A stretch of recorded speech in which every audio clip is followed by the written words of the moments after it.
peraí. Agora o senhor me deixou totalmente baratinado aqui.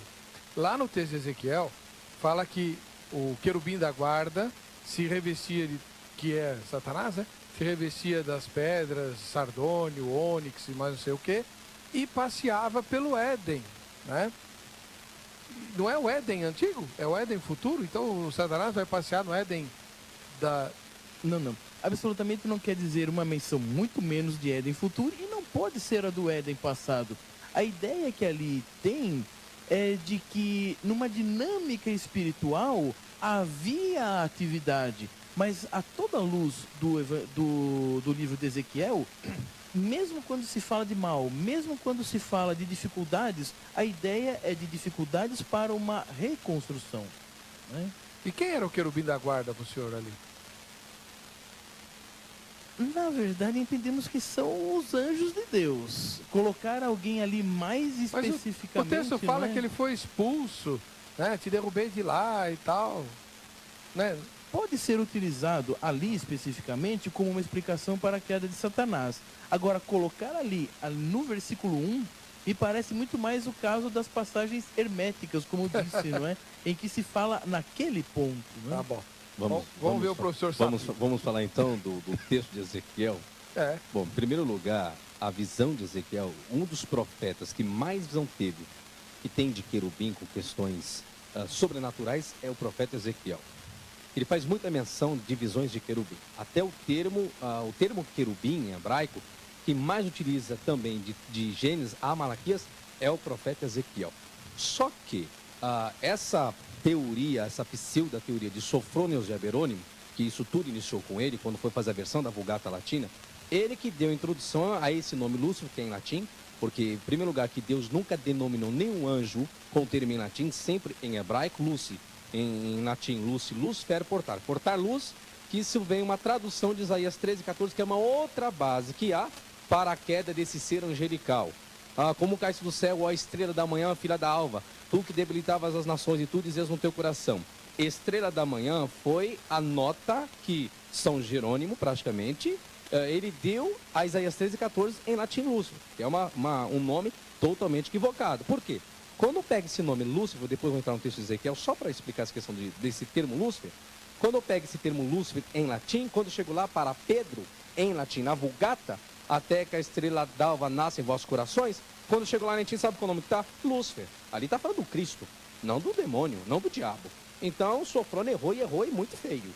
Errou um perigo. E aí, praticamente ficou impregnado esse termo e ficou.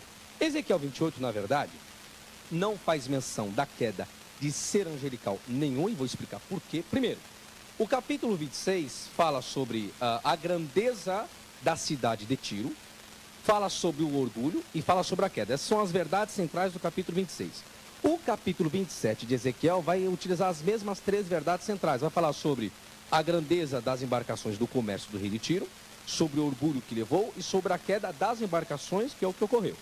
E o capítulo 28 vai lidar especificamente com o rei de Tiro. Ou seja, o que levou a ele a se engrandecer? A cidade que tinha, a comercialização que tinha. E o que levou isso? O orgulho. E o orgulho levou o quê? A queda. Aí diz lá, tu eras querubim ungido para proteger e te estabelecer no monte santo de Deus estava. Espera aí. Então, se eu acredito que o versículo 1 do Gênesis foi a primeira terra antes de Adão. Aí existe um intervalo de tempo, que é o versículo 2 da terra de Adão. Houve a queda desse ser, destruiu. A única base que existe para isso é Ezequiel 28. Aí vem a pergunta. Se ele realmente caiu, estava lá para proteger, protegia o que e de quem? Se ele protegia o que e de quem, logo então existia a maldade já no ser humano. Peraí, a maldade então veio de quem? Dele ou de Deus? Peraí, então eu não posso dizer que esse texto cabe à queda dele. Agora, então por que está querubim? Vamos lá então, querubim ungido. A palavra querubim é plural de carav, que vem do tronco verbal, do tronco K, terceira pessoa do masculino singular. Carav significa estar ao lado. E o capítulo antecedente 26 e 27 afirma que o rei de Tiro era ele quem enriquecia os reis da terra, ou seja, era ele quem estava ao lado. E quando diz que andava nas pedras afogueadas, era justamente o manto, segundo a história do rei de Tiro, que ele se vestia com o manto cheio de pedras preciosas. E por que referência ao Éden, professor? O Éden, só fácil. Primeiro que o Éden, no capítulo 27, negociava com a cidade de Tiro. Éden, Cané e Éden. Está lá no capítulo 27, o nome Éden. Comercializava com Tiro. E tem mais. Éden, nesta época aí, tinha as pedras melhores e mais preciosas. Não era o Jardim do Éden? Não, Jardim do Éden nenhum. Jardim de Deus, não. E tem mais. Não é de Deus, é dos deuses. Aí está um outro problema. Então, erro de tradução. Erro de tradução, sim senhor. Quando eu chego no texto hebraico, eu vou ver isso. Na Bíblia Hebraica Turigartensa, que vem do Códice de Leningrado B19, eu vou encontrar as variantes. E tem mais. Vamos colocar então, vamos pegar esse texto de Ezequiel 28. Vamos colocar então que é o ser angelical. Diz assim, ó, tu és mais sábio que Daniel, e nenhum segredo há que se possa esconder de ti. Está registrado em Ezequiel 28. Agora imagine então quer dizer que o diabo, ele é onisciente, porque está afirmando, se eu pegar esse texto como o diabo, né? Então ele é mais sábio que Daniel, e nenhum segredo há que se possa esconder de ti? Opa, então ele é onisciente? Errado. Quando eu chego no aparato crítico da Bíblia Hebraica Surigartensa, existe uma variante afirmando que não és tu mais sábio, não. Está dizendo que não existe nenhum sábio que se possa lhe superar. Está falando que os sábios que existiam na época de Tiro, nenhum sábio com a inteligência que tinha superava a sabedoria do rei de Tiro. Então essa questão não tem diabo nenhum nesse texto. Um dia, se o senhor quiser colocar esse debate, eu estou disposto a vir aqui debater com qualquer um. Então, que coloque... Satanás não está em Ezequiel 28? Não está em Ezequiel 28, nem Isaías 13 e 14. Ai. Vamos ter que fazer um debate sobre isso. Bom, professor Sabino, quer acrescentar alguma coisa sobre os livros apócrifos, daquilo que foi dito? Porque eu estou insistindo nesse ponto, porque também recebo muitas solicitações. Por que não se aceita os livros apócrifos? Eles explicam o que a Bíblia não explica. Existe uma razão muito forte para não se aceitar os livros apócrifos. Bom, se dentro do próprio, tratando do Antigo Testamento, já tratando o Concílio de Ávila em 90 depois de Cristo, quando foi efetuada a canonização do Antigo Testamento, se os próprios rabinos judeus, que vêm de um cunho judaico, até que houve um problema na questão de helenização por parte dos judeus, já tinha problema naquela época com a Septuaginta, que é onde nós temos hoje alguns acrescentamentos em algumas bíblias que procedem da Septuaginta, que é a versão do hebraico para a língua grega, 2287 a.C., por Ptolomeu Filadélfo, aquela história toda, pela carta de Aristas, por Pilo, que registra toda essa história. Se já houve problema na canonização, os judeus já não aceitaram uma questão helenizada, e que é onde continha muito dessas informações, se eles não aceitaram, fica difícil de nós hoje aceitarmos. Se o Antigo Testamento vem de cunho deles, próprio deles, raciocínio deles, a cultura deles, a linguagem deles, se ali por bem eles acharam que não era bom, não era coerente, não lidavam muito bem com o eterno, existiam até algumas palavras vulgares para o eterno. Pois é. Já origem começa, viciada. Justamente, já existe por aí. E não só isso, mas tem um problema no Novo Testamento concernente a esses livros apócrifos, que aí já não é minha área, é uma questão mais do Novo Testamento. Por quê?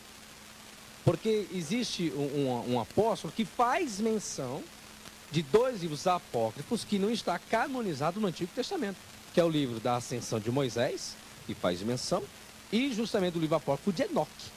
Aí é onde vem a pergunta. Aí é uma questão mais de luta de igreja ocidental e oriental, que foi efetuada a canonização do Novo Testamento. Por que então escolheu esse apóstolo? Por que foi canonizado? Ele era irmão de Jesus, uai. Judas? Não, mas não é só a questão dele ser irmão. Aí nós vamos espiritualizar uma questão de divinização.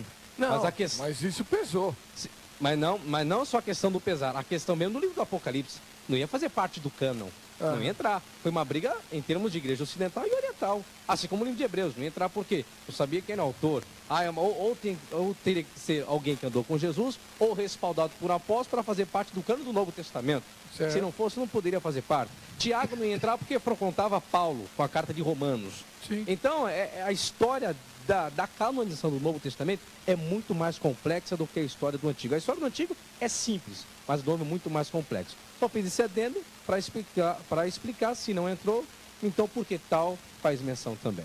É um outro debate que também seria muito bom. Enquanto o professor Sabino falava, saiu aí o GC dele, né? Vamos pôr de novo, por favor, professor, fabiosabino@yahoo.com.br. Quem não conseguiu anotar, está no nosso site, o ponto de contato, professor Sabino, que não crê que o diabo está lá em Ezequiel e em Isaías. Você vai voltar aqui, viu, professor? Volto. Reverendo Daniel Piva, da